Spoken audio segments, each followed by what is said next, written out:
Aquí comienza RCR Deportes. Acompáñenos a analizar los diversos acontecimientos deportivos a nivel nacional, internacional, regional y polideportivos, bajo la conducción de Alexander Nicoletti. Bienvenidos.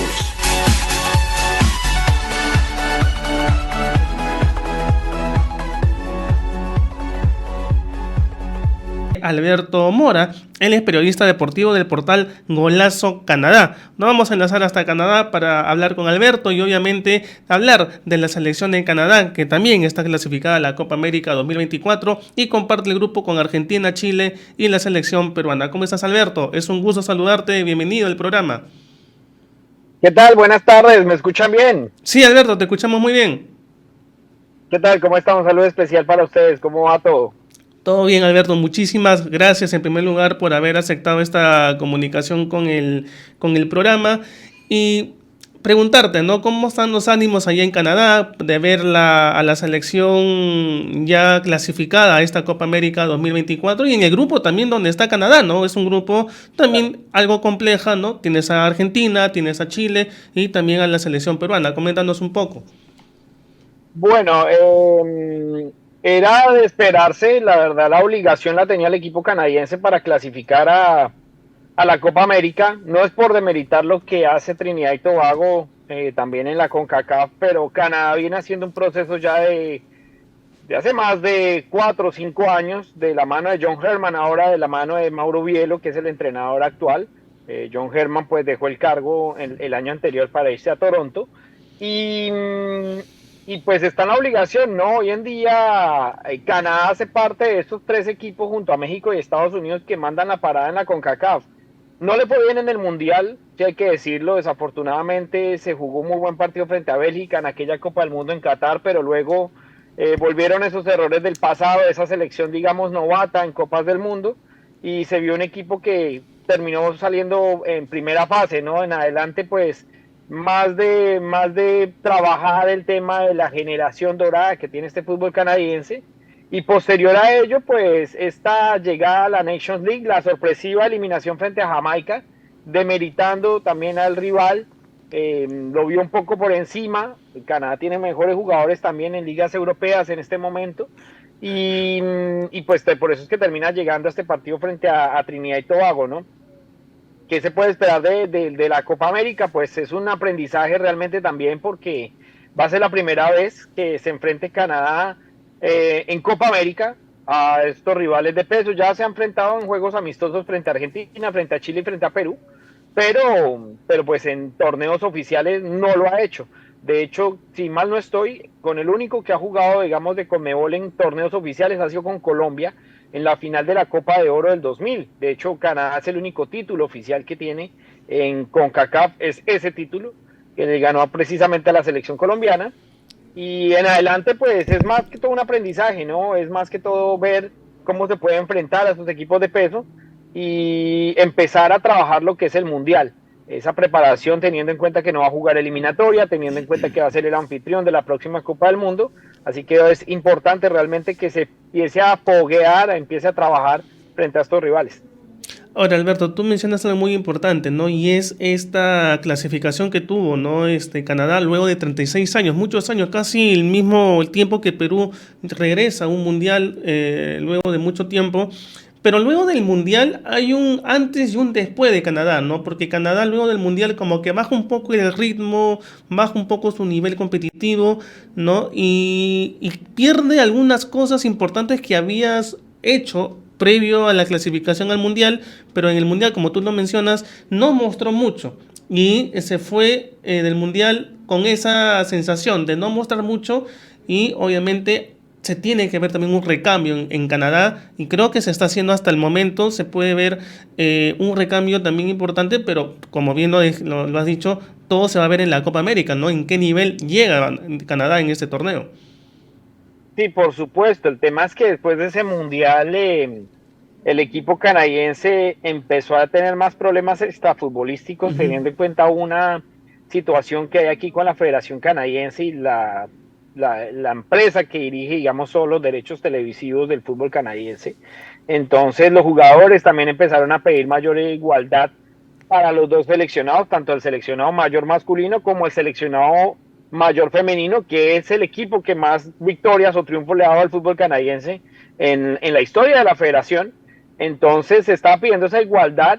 Los jugadores pidieron una auditoría extrema, digamos, de los dineros que había recibido la Federación Canadiense de Fútbol luego del Mundial, y todo que vaya en remojo. El tema, digamos, de la preparación post Copa del Mundo se fue a un tercer plano, más que todo extradeportivo, y por ello es que de alguna manera la preparación estuvo como, digamos, enlazada directamente a lo que hizo en Nations League de la CONCACAF.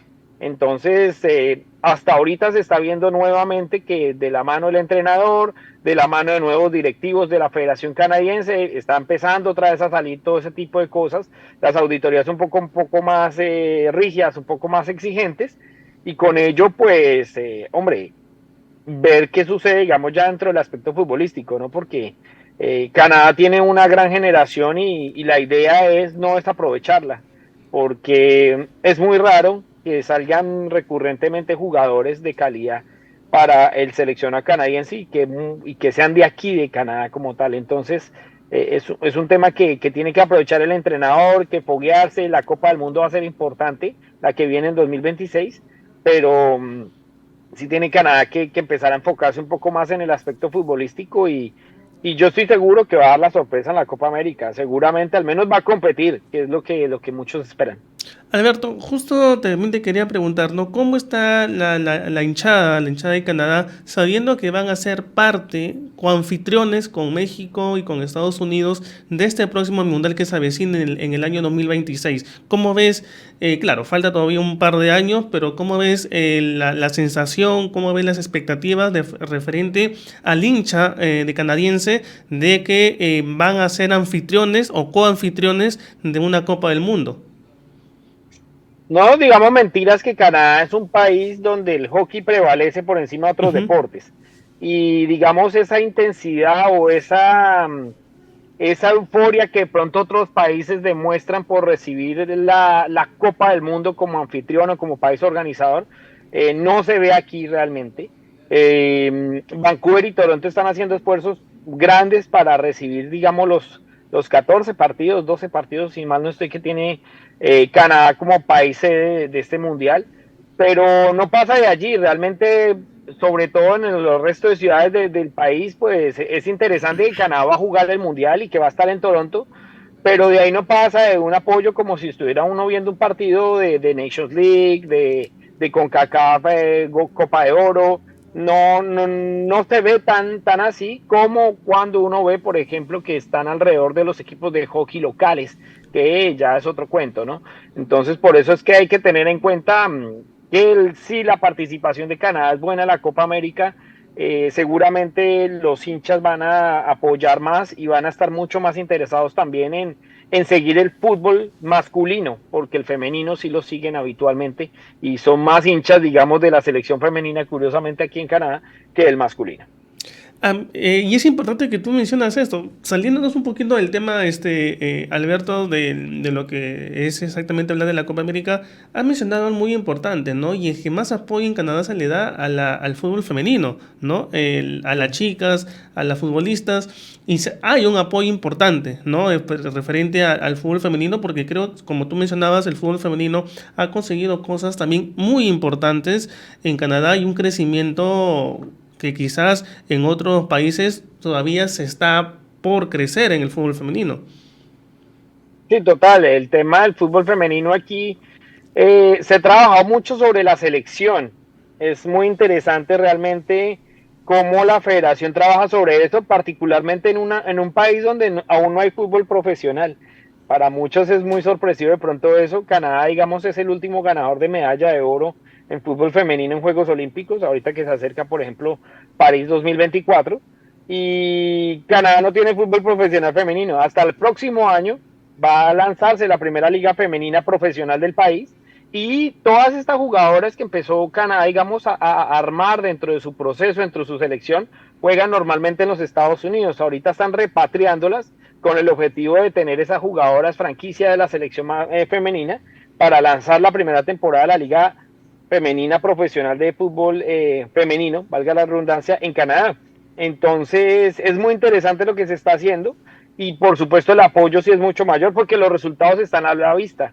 Y el fútbol hay que mencionarlo también que más o menos desde el año 2016, 2017, con la llegada de la Canadian Premier League también en 2019, que es la liga de fútbol profesional de Canadá, el fútbol ha estado creciendo y por ello hemos visto ya más jugadores canadienses en Major League Soccer, ya hemos visto pues figuras como Alfonso Davies que salió de Edmonton, luego pasó pues por Vancouver y ya todos sabemos lo que es hoy en día en el Bayern Múnich, próximo fichaje del Real Madrid, no lo sabemos, pero pues digamos es ya ver que jugadores canadienses están marcando digamos la pauta de estar en equipos del fútbol europeo. Alistair Johnston en Celtic, está por ejemplo Ismael Kone en el tema del Watford de Inglaterra, Steven Eustaquio en el Porto, Jonathan David que está en Lille, Kyle Larin que está en el Mallorca de España. Entonces poco a poco, por ejemplo en el caso de la selección masculina, ya se ha ido forjando ese proceso durante años de jugadores que empezaron en Major League Soccer, que empezaron en Canadá, digamos en equipos provinciales y han hecho esa evolución, ¿no? Tejon Buchanan, por ejemplo, hoy en día en el Inter de Milán, también empezó, digamos, en MLS Next Pro, que es, digamos, la segunda división de la Major League Soccer para las reservas, y a partir de ahí empezó a crecer su carrera luego en New England Revolution y luego pasando al fútbol europeo al Brujas. Entonces todo el jugador canadiense viene haciendo un proceso bien interesante de formación desde abajo, desde las raíces y eso es lo que estamos viendo hoy en día en la selección, un equipo que está creciendo, que tiene una generación muy buena, que vienen muchos jugadores atrás también muy interesantes para tenerlos en cuenta y que poco a poco el recambio se está haciendo paulatinamente y que va a ser muy bueno. Y es importante eso, Alberto, ¿no? Que nos mencionas, porque siempre vemos que el fútbol femenino, lamentablemente en otros países, el crecimiento es lento, poco a poco, que no hay mucho apoyo, pero es importante también ver la otra realidad, ¿no? Como en Canadá sí le están dando una importancia al fútbol femenino, claro que con el masculino está demorando un poquito, pero ahí están, ¿no? Que quieren ir creciendo poco a poco con el fútbol masculino, pero es importante, ¿no? Y obviamente esto también es importante para el mismo país, para el mismo Canadá, porque van a ver que también, como tú bien lo dijiste, ¿no? El fútbol poco a poco está agarrando más importancia en Canadá. Claro que hay otro deporte que son, digamos, en Canadá, sobre todo, más importante que el fútbol, pero poquito a poquito creo que están introduciendo al fútbol dentro de los deportes que se practica en Canadá, ¿no? Y eso también es importante. Aquí hay un tema y es el tema de la temperatura. Uno habla mucho sobre por qué el fútbol no se juega desde febrero hasta noviembre o diciembre. Hay que ser un poco concretos y lo sufren, por ejemplo, los equipos que van a la Conca Champions. Son dos equipos que entraron a jugar en febrero cuando las temporadas invernales, sobre todo en la zona del oeste de Canadá, como les Calgary y British Columbia en ciertas partes, estamos a temperaturas de menos 25, menos 30 grados. Entonces, para este tipo de equipos es muy complejo realmente empezar a preparar un torneo internacional porque se lo ganaron en Franca League en la liga profesional y les toca ir a enfrentar, no sé, a Tigres y a Orlando City, que les tocó. De hecho, a Forge perdió contra Chivas. Forge es un poco más del centro de Canadá, que juega en Hamilton, cerca a Toronto, pero aún así le tocó jugar con temperaturas de menos 6, menos 7 grados y es un equipo que al no tener, digamos, centros de preparación externos con campos naturales, le toca entrenar mucho en canchas sintéticas y la preparación es completamente diferente. Entonces, ese tipo de cosas también afectan un poco, digamos, el desarrollo como tal del fútbol canadiense y normalmente la liga se para en noviembre, octubre, finales de octubre, principios de noviembre y volvemos a tener liga casi hasta abril. Entonces, todo el invierno se pasa sin fútbol y los equipos pues salen a vacaciones y luego normalmente en febrero, principios de marzo, dependiendo qué equipos participan en torneos internacionales, pues terminan jugando. Entonces es muy complejo también, digamos, que el desarrollo sea un poco más rápido, teniendo en cuenta también ese tipo de circunstancias, ¿no? Las estaciones, digamos, de invierno, verano, otoño, primavera, que son muy complicadas, sobre todo aquí en Canadá, porque no se sabe. Realmente, por ejemplo, este año vimos un invierno bastante particular y hubo días donde la temperatura fue bastante alta teniendo en cuenta que estábamos en invierno. Entonces los equipos para planificar eso también es bastante complejo. Ahora, Alberto, ¿cómo ves, si bien es cierto, ni Estados Unidos, ni México, ni Canadá van a participar en estas eliminatorias, pero cómo ves tú de cómo se vaya a dar la eliminatoria ya en CONCACAF, ¿no? ¿Quién crees tú o qué selección crees que pueda dar la sorpresa, que pueda llegar a clasificar en CONCACAF para el próximo Mundial? Pues yo creo que ya cuatro definidas que van a pelear los otros 3 cupos. Está Panamá, Costa Rica, Honduras y Jamaica. Siento que esas 4 selecciones que estuvieron peleando también la Nations League y cupos a Copa América, pues son las selecciones que pueden de pronto darle una posibilidad de representar a la CONCACAF, ¿no? Aparte ya de los que ya están, que es México, Estados Unidos y Canadá. Y de ahí hacia atrás, pues también el tema del desarrollo del fútbol centroamericano también ha sido muy lento, ¿no? Hablando de Guatemala, Nicaragua, creo que fue Ecuador que jugó con Guatemala la semana pasada, si mal no estoy por amistoso internacional. Y todas esas selecciones, digamos, del Caribe y de Centroamérica tienen un desarrollo supremamente lento. Haití, que estuvo en la pasada Copa América Centenario, no logró tampoco evolucionar digamos, en su plan de formación de jugadores, y pues hay también un sinfín de hechos, digamos, externos al fútbol, que como ámbitos sociales, ámbitos sociopolíticos, etcétera, etcétera, etcétera, que finalmente terminan, digamos, perjudicando a este tipo de selecciones. Cuba es una de ellas, Haití es una de ellas, y hay que tener mucho cuidado, por ejemplo, con República Dominicana. No sé cómo se vaya dando, digamos, esas primeras fases de la CONCACAF que se empiezan disputando entre equipos del Caribe, los equipos isleños, luego van avanzando y allí pues ya van llegando a la fase final, ¿no? Y República Dominicana es uno de los que, creo que si mal no estoy, ganó cupo a Juegos Olímpicos y podría dar la sorpresa, ¿no? Por ejemplo, esos equipos que pueden llegar a la fase final y que puedan competirle a esos 4 que ya le mencioné.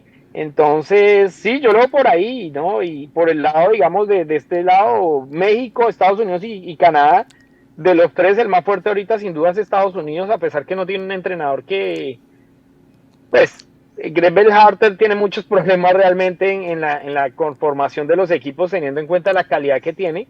Y pues Canadá está también en esa incertidumbre, ¿no? Si se queda o no Mauro Bielo, la Copa América va a ser el medidor realmente para él. Se ha hablado también de Christensen, del entrenador de Panamá en algún momento. Se habló en algún momento de traer a José Mourinho, a Thierry Henry, que son nombres que pronto están sonando en la baraja de entrenadores de la selección canadiense. Y pues México también está en un proceso, digamos, bastante complejo en cuanto a la renovación de jugadores, ¿no? Entonces, pues la representación de CONCACAF va a estar marcada mucho sobre lo que hagan en la eliminatoria los 4 que le mencioné, que también están pasando por un momento bastante complicado, y los 3 anfitriones que tendrán que buscar las herramientas para prepararse, buscar amistosos y hacer todo lo correspondiente para que puedan hacer al menos una presentación decorosa en el Mundial. Bien, Alberto, ha sido de verdad un gusto tenerte aquí en el programa en RCR Deportes. Muchísimas gracias por haber aceptado esta comunicación, el de hablar un poquito, ¿no? de Canadá, de su participación ahora en esta Copa América y de lo que vaya a ser, ¿no? Seguramente van a tener más partidos amistosos en los próximos meses, ya que, como bien sabemos, no participa en esta eliminatoria por ser anfitrión, ¿no? O coanfitrión con México y Estados Unidos, pero vamos a ver cómo se prepara Canadá también para este inicio también de no solamente de la Copa América, ¿no? Sino de lo que se viene en el Mundial del año 2026. Alberto, muchas gracias nuevamente. Claro que sí, un abrazo. No olviden también pues seguirnos en Golazo Canadá y pueden a ustedes hacer toda la actualización de lo que corresponde al fútbol canadiense. Y sí, Canadá perdió un amistoso con Colombia, por ejemplo. Estaba ya, digamos, negociado el tema del amistoso. Por motivos de la clasificación y temas directamente de la federación, ese amistoso no se podrá dar. Va a jugar frente a México en octubre en Arlington, Texas, y en Rotterdam, en Holanda, en Países Bajos, frente a la selección de Holanda en el mes de junio, en preparación a la Copa América. Entonces va a tener 2 buenos fogueos el equipo canadiense en esa mira con respecto a la Copa del Mundo. Está en búsqueda del otro amistoso, ya como menciono, pues lo de Colombia se cayó. Muchas gracias y bueno, no olviden seguirnos @Golazo Canadá y tenemos toda la información del fútbol canadiense en español. Así que un fuerte abrazo y nos vemos a la próxima. Un abrazo, Alberto. Gracias. Bien, amigos, ha sido Alberto Mora, él es periodista deportivo de Portal Golazo Canadá. Esto fue RCR Deportes. Retornamos mañana con más información del mundo deportivo.